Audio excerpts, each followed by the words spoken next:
if he is worried about whether we are in an AI bubble. Here's what he had to say. We need to define bubble. If what we mean is like tulips in the Netherlands, that they eventually looked back and said, what the heck, there was nothing there. Those were just tulips. No, that's not where we are.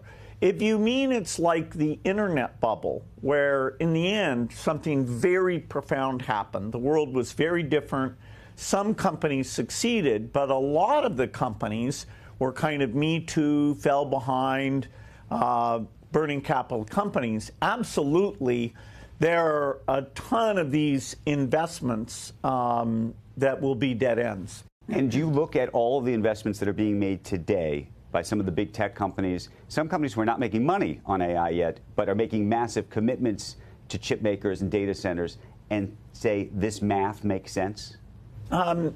The AI is the biggest technical thing ever in my lifetime. I mean, it is so profound, and therefore its influence is hard to overstate. And the economic value, this is basically intelligence, you know, where you can get medical advice, or you can get a tutor, or you can get somebody to help you design drugs. So the value is extremely high.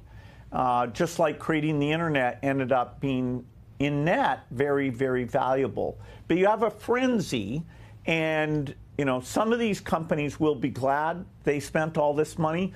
Some of them, you know, they'll commit to data centers whose electricity is too expensive, you know, right, that it could be done overseas, or they'll buy a generation of chips and you know, they won't have captured all their value before the next one comes along.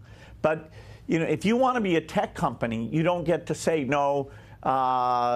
You know, let's check out of this race. What do you think the public appetite for this is ultimately going to be? And I ask because I think there's concerns about two things that are happening right now. One is energy costs. So there's a whole bunch of places where people want to put data centers, and you know, the community says, no, we don't want this because we don't want to have to spend more money for power to power our own homes. At the same time, they're worried that if they actually are successful, they'll also lose their jobs.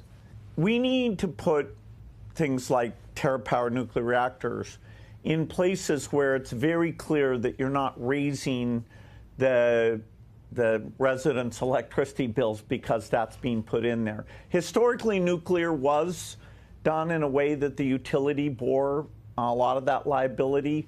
That business model won't get repeated. So we need to make sure to pick locations where the economics and the political acceptance is very, very strong. We don't have permission to drive up people's electricity costs.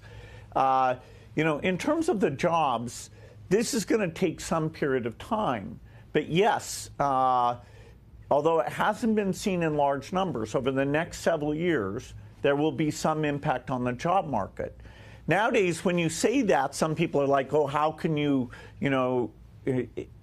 say that? Isn't that going to slow the U.S. down in this race? But it's only honest for people to speak frankly about the fact this will have a big effect on the job market.